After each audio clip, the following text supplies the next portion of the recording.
Hadirin, selanjutnya mari kita ikuti penyampaian keynote speech International Conference on the Transformation of Pesantren yang akan disampaikan oleh Menteri Agama Republik Indonesia dan Menteri Pendidikan Dasar dan Menengah Republik Indonesia. For the first keynote speaker, kami mengundang dengan segala hormat kepada Menteri Agama Republik Indonesia, Profesor Dr. Kiai Haji Nasaruddin Umar MA. Bismillahirrahmanirrahim. Assalamualaikum warahmatullahi wabarakatuh. Alhamdulillahilladzi ja'ala al-ilma taharatan lin-nufus wa nuran lil-basair wa hadiyan ilal jannah. Asyhadu an la ilaha illallah wa asyhadu anna Muhammadan abduhu wa rasuluh sahibul burhan. Allahumma salli wa sallim ala sayyidina wa habibina wa syafi'ina wa maulana wa atba'ina wa qurrata a'yunina Muhammadin sallallahu alaihi wasallam. Amma ba'd.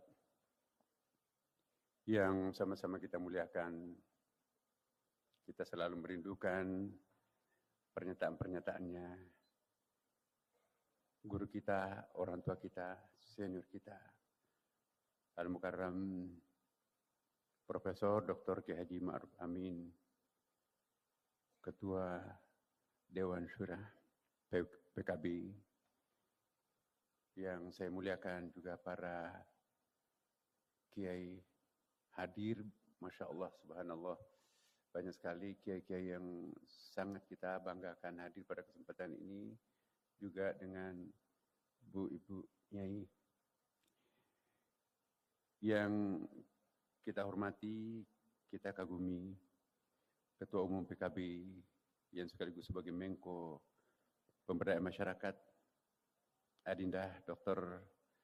Haji Muhaimin Iskandar.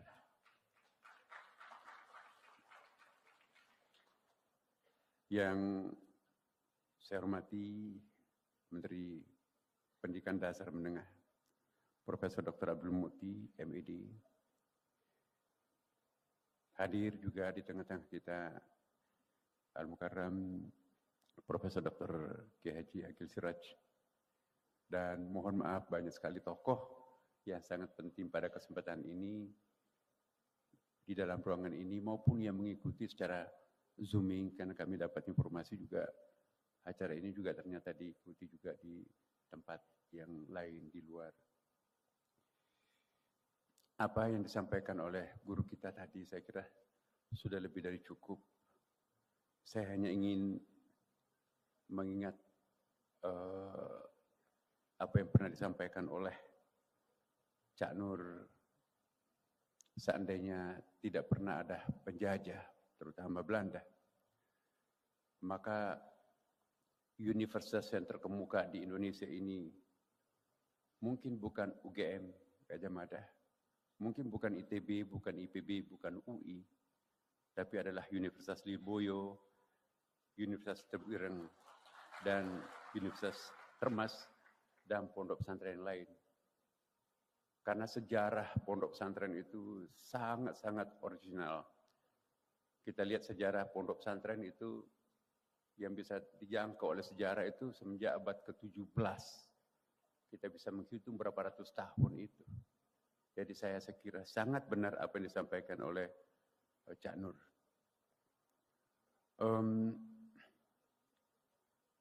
Saya sebagai Menteri Agama mencoba mempelajari sejarah pondok pesantren. Dan pada saat itulah saya betul-betul sangat terharu ya. Saya mohon kepada kita semua yang hadir pada kesempatan ini, mari kita membaca sejarah pondok pesantren. Lika-liku pondok pesantren mulai dari abad ke-17 dan ternyata memang luar biasa dan sangat dahsyat. Tidak berkelebihan kalau kita katakan bahwa justru roh spirit kemerdekaan itu adalah para kiai pondok pesantren itu sendiri.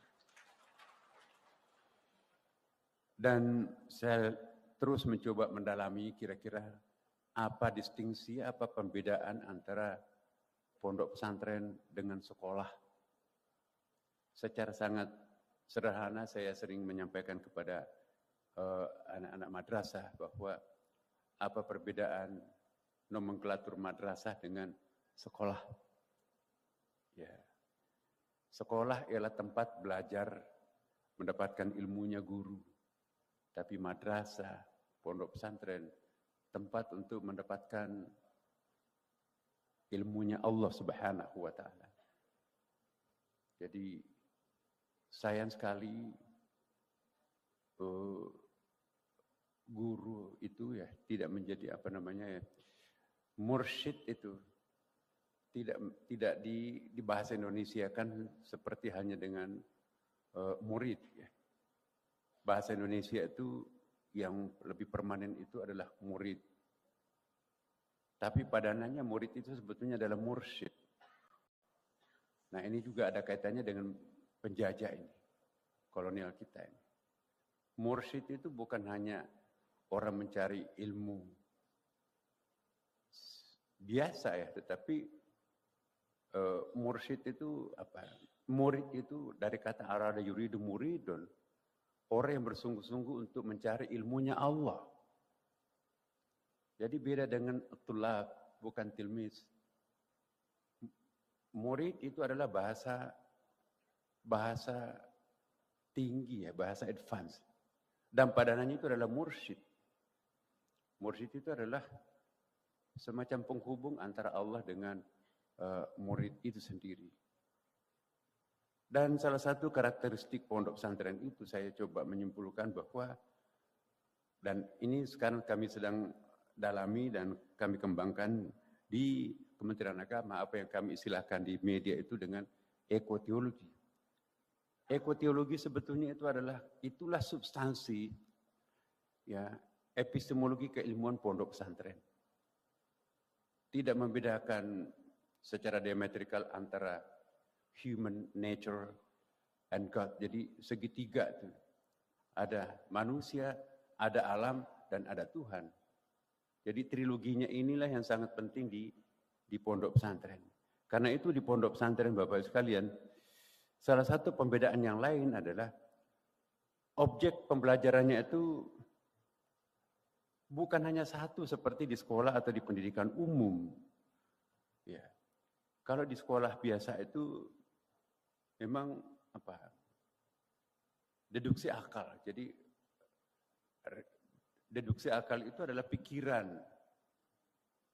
Dan di dalam pondok pesantren itu ada tempatnya intuitions. Ada tempatnya wahyu yang sangat penting, ada ilham, ada mimpi, dan bahkan ada mukasyafah. Jadi sumber-sumber inspirasi, sumber pencerdasan di pondok pesantren itu ada 6. Sementara di sekolah itu hanya 1.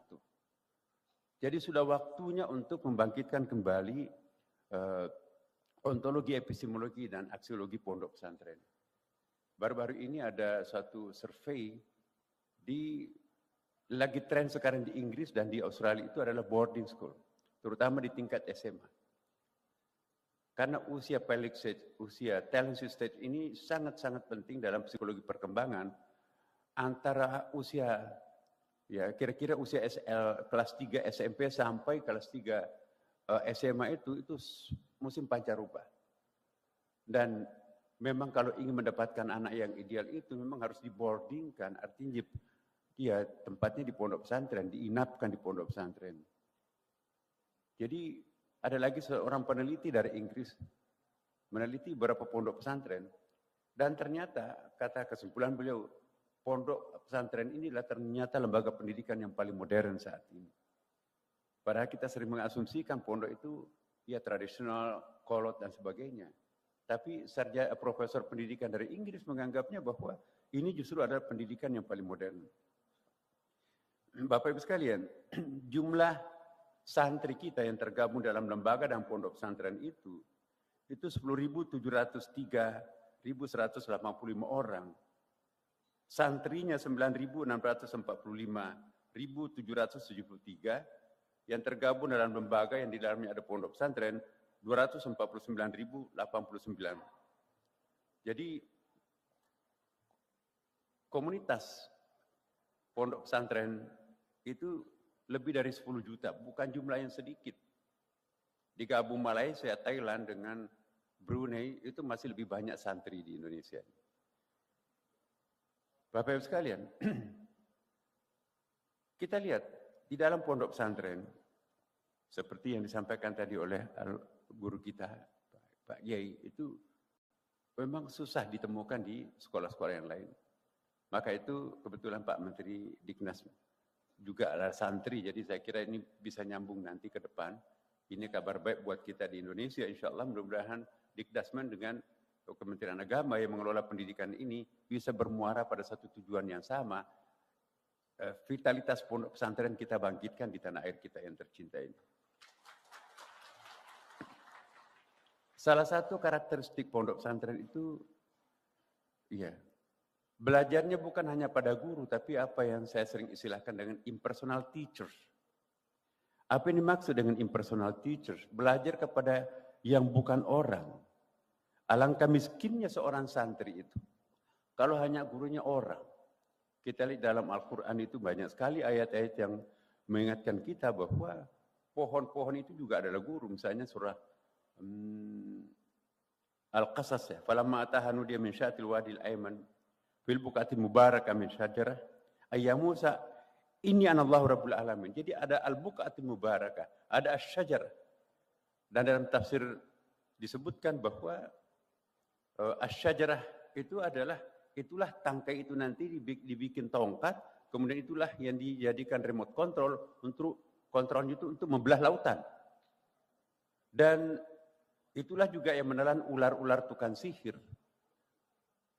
Jadi di dalam pondok pesantren itu ada tempat yang berkah, ada waktu yang berkah, jadi ada feng shui-nya, kira-kira seperti itu. Nah di dalam pendidikan sekuler itu enggak ada seperti itu. Semua tempat sama dan semua waktu sama. Di dalam pondok pesantren ada waktu-waktu khusus. Lailatul Qadar khairun min alfi syahr. Salat di Mekah itu adalah 100.000 lebih utama. Ini satu bukti bahwa tidak semua tempat itu sama. Ada Sayyidul Ayyam malam Jumat, ada Sayyidul Syahr bulan Ramadan. Yang kedua adalah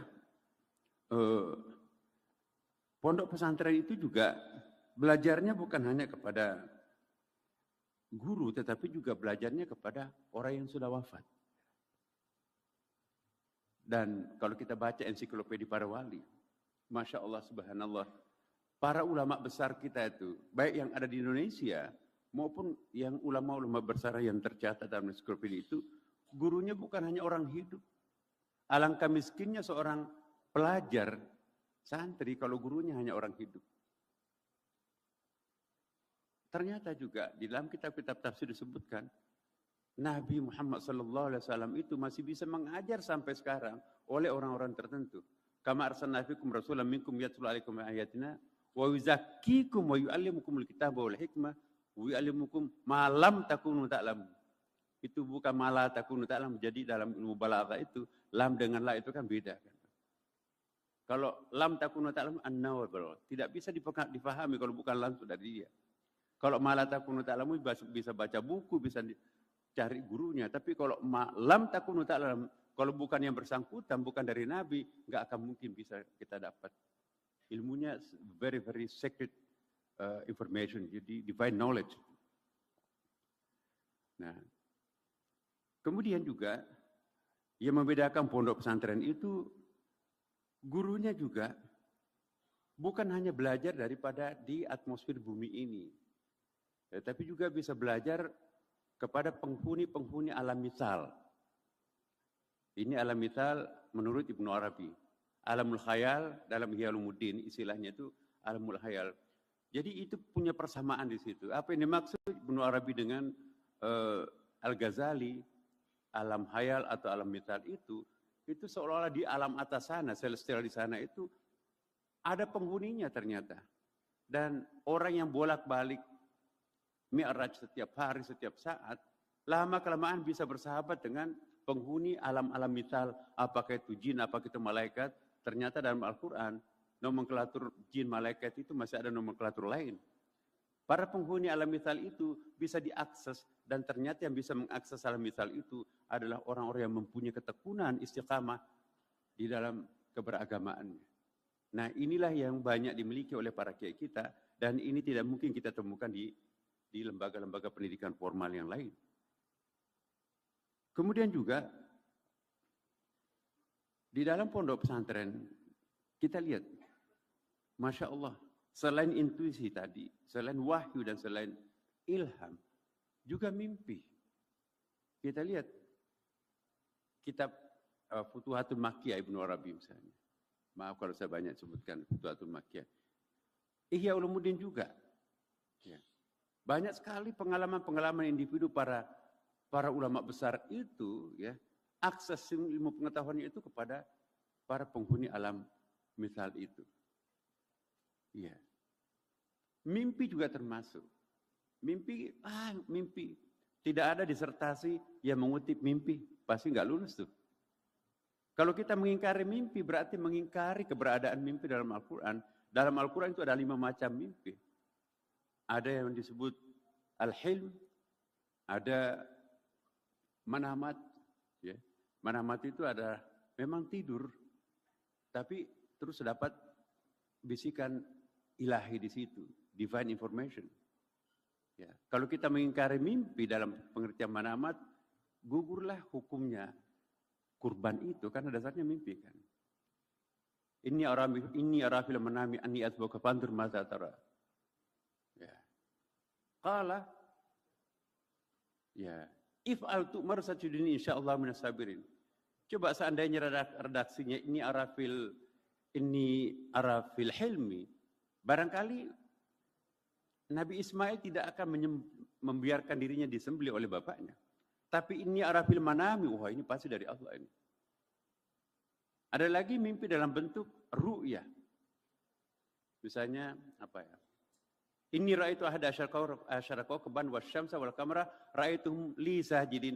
Qala la taqsusir ru'yaka. Ru'yah di situ antara tidur dan tidak tidur, kira-kira kalau dalam neurologinya itu 2,5 per second itu ya. Karena kalau kita lihat beta itu ya, di beta itu sekitar 13 sampai 28 per second. Kemudian alfa itu 7 sampai 13 getaran otak itu per second. Dan metodologi pesantren itu lebih banyak diarahkan santri kita itu pada kondisi alfa. Maka itu Imam Syafi'i mengatakan, man talabal ula syahral layali, barang siapa yang menginginkan ketinggian martabat ilmu pengetahuan, maka hendaklah banyak begadang di malam hari untuk belajar. Karena yang aktif di malam hari itu adalah energi spiritual itu. Kalau di siang hari itu yang aktif adalah suasana beta kita itu. Beta itu sekitar 13 sampai 28 per second gerakan otak itu. Kalau di malam hari 7 sampai 13 per second. Nah ini di pondok pesantren habis maghrib, habis isya, sebelum subuh, banyak sekali pengetahuan. Jadi pendidikan karakter yang paling bagus itu adalah justru di malam hari. Wa minal laili fatahajjad bihi nafilatan laka asaya ba'da rabbuka maqamam mahmuda. Jadi maqamam mahmuda itu digapai di malam hari. Dan inilah dunia pondok pesantren banyak sekali memanfaatkan malam hari, tidak oleh pendidikan umum. Bapak Ibu sekalian, luar biasa. Kemudian juga di pondok pesantren, bahwa alhamdulillah di Kementerian Agama, saya baru sekitar 7 bulan ya, kurang lebih menjadi Menteri Agama. Saya periksa juga anggaran pondok pesantren kita itu sangat-sangat sedikit sekali. Dan sekarang ini, tahun anggaran ini dan tahun akan datang itu kami naikkan menjadi 240% Bapak Ibu sekalian. Kenapa? Sangat memilukan. Di seberang jalan sana ada namanya sekolah negeri. Tanahnya dibelikan oleh negara. Bangunannya dibangunkan oleh negara. Gurunya dipegawai negerikan. Sampai cleaning service-nya pun juga dipegawai negerikan. Perpustakaannya dibiayai, dibelikan, buku-bukunya ditentukan. Kemudian juga gajinya pun lebih tinggi, sekitar ya di atas 4 jutaan lah. Kemudian guru di sebelahnya itu adalah 200.000. Masih banyak guru pondok pesantren itu gajinya 200.000 per bulan. Tanahnya itu tanah yayasan, tanah Pak Kiai. nebeng di pinggir masjid. Ya. Mejanya, meja tua. Enggak ada isi perpustakaannya. Hanya menggunakan perpustakaan kiai dan jarang juga ke rumahnya kiai. Tapi anehnya justru anak-anak pondok seperti ini, dia memperoleh kelulusan terbaik di beberapa perguruan tinggi yang terkemuka di Indonesia.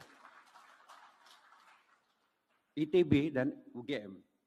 Kami mendapatkan laporan beberapa angkatan sarjana teladan itu justru alumni pondok pesantren. Hafal Quran, tapi sarjana fisika. Masya Allah. Apalagi kalau difasilitasi sedemikian rupa seperti halnya sekolah-sekolah umum yang lain, tentu akan lebih dahsyat lagi. Dan sampai hari ini, ternyata ternyata sekolah yang paling unggul belum bisa tak terkalahkan insan cendekia di Serpong itu, Bapak sekalian. Ya. Sekolah unggulan yang paling unggul di Indonesia adalah masih insan cendekia. Dilihat dari segi ratingnya, padahal anggaran belanjanya insan cendekia itu sangat-sangat rendah dibandingkan dengan sekolah unggulan di tempat yang lain. Nah karena itu Bapak sekalian, saya ingin menyimpulkan bahwa mari kita menciptakan manusia-manusia istimewa, insan kamil. Saya membaca bahwa 27 orang yang lahir pada abad pertengahan, tahun 900 sampai tahun 1200 itu dahsyat. Dan epistemologinya itu mirip dengan pondok pesantren. Kita lihat misalnya, Jabir bin Hayyan, bapaknya ilmu kimia, dia bapaknya ilmu kimia tapi tanpa laboratorium. Laboratoriumnya adalah sajadah tengah malam. Belakangan baru membuat laboratorium untuk memberikan konfirmasi terhadap temuannya. Ya. Ibnu Rushd misalnya. Ibnu Rushd itu dahsyat. Yang wafat tahun 1126. Di pagi hari dia adalah dokter spesialis bedah. Ya. Kitab Butik 20 juz itu ya, 20 jilid. Di siang hari dia seorang filosof. Dia menulis satu buku yang sangat terkenal itu, Talkhis. Dia mencoba untuk menyimpulkan bukunya Plato dengan rivalnya adalah Aristoteles. Tidak mungkin seseorang bisa menyimpulkan sebuah buku tanpa menguasai. Ya. Tahaput, dia mencoba membuat kritikan terhadap buku gurunya, ya, Imam Al-Ghazali. Tahaputul Falasifah. Di sore hari, dia seorang fuqaha. Dia menulis Bidayatul Mujtahid 2 jilid. Saya kira salah satu buku yang paling bagus fikih perbandingan mazhab adalah Bidayatul Mujtahid. Bahkan membandingkan sampai 5 mazhab, mazhab Syiah. Dan di malam hari, dia seorang sufi yang sangat kuat. Menulis satu buku Faslul Maqal, kalau kita baca buku ini, lupa kalau dia seorang dokter. Lupa kalau dia seorang filosof. Bayangkan tanpa komputer, tanpa jaringan, dan tanpa perpustakaan yang cukup pada waktu itu, kok bisa melahirkan orang seperti ini? Sangat dalam. Dari mana mereka mendapatkan pengetahuan? Itulah berkahnya pondok pesantren mereka. Al-Biruni Bapak sekalian, yang lahir tahun 973. Dialah yang pertama yang mengukur ketinggian Gunung Himalaya. Maka itu disebut sebagai bapak geometri. Ini ditemukan oleh beliau. Bagaimana caranya bisa mengukur ketinggian Himalaya itu, dan temuan canggih sekarang ini itu tidak berbeda dengan apa yang ditemukan oleh ilmuwan muslim. Al-Khwarizmi bapaknya matematika, Al-Jabar itu luar biasa. Ditanya oleh mereka, dari mana dapat inspirasi? Semua mereka ini adalah mendapatkan inspirasi di malam hari. Man talabal ula syar layali. Jadi kalau kita agak sedikit terlambat, maka ingat pesannya Imam Syafi'i, man talabal ula syar layali. Salah satu ciri khasnya pondok pesantren, begadang untuk mendapatkan kearifan di malam hari. Insya Allah Bapak Ibu sekalian, saya mohon betul para kiai yang hadir, para nyai, berikan bimbingan kepada saya selaku Menteri Agama, ya.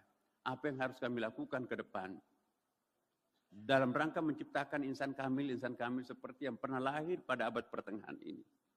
Dia bukan hanya pintar, tapi juga adalah sekaligus arif. Semua orang arif itu pintar, tapi tidak semua orang pintar itu arif. Orang pintar di Indonesia banyak, tetapi yang krisis adalah orang arif itu sendiri. Nah, produk pondok pesantren adalah melahirkan orang-orang arif. Orang yang suka menyalahkan orang lain, itu sesungguhnya menandakan diri masih harus belajar. Tapi kalau sudah mulai menyalahkan dirinya sendiri, tawaduk dan seterusnya, saya nggak sadar nih, saya pakai kacamata riben, pantas semuanya salah.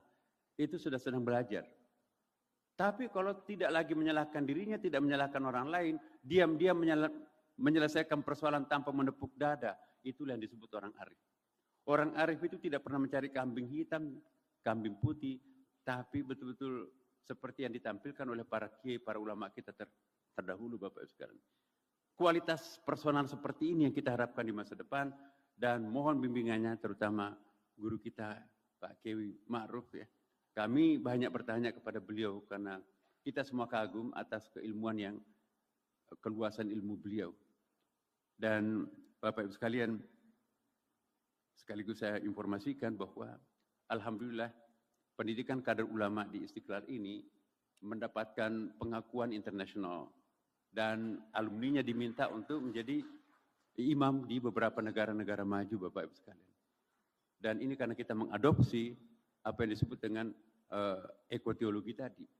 Saya tidak ada waktu untuk menjelaskan apa itu ekoteologi, bahwa kesimpulannya ekoteologi itu kita ingin menciptakan transformasi dari sikap keberagamaan kita yang sangat-sangat struggle, tanda kutip sangat maskulin, menjadi sistem teologi yang lebih nurturing, tanda kutip feminin.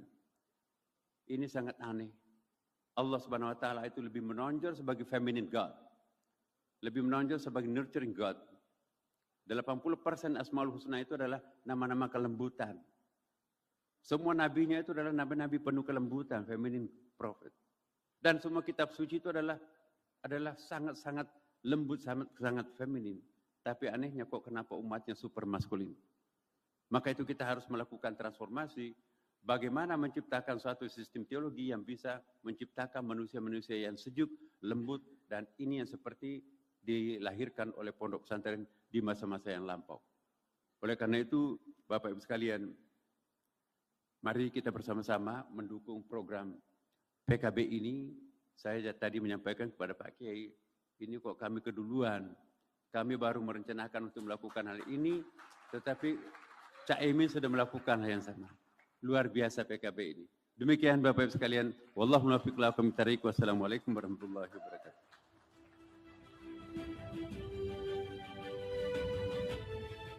Terima kasih kami sampaikan kepada Profesor Dr. Kiai Haji Nasaruddin Umar MA, Menteri Agama Republik Indonesia.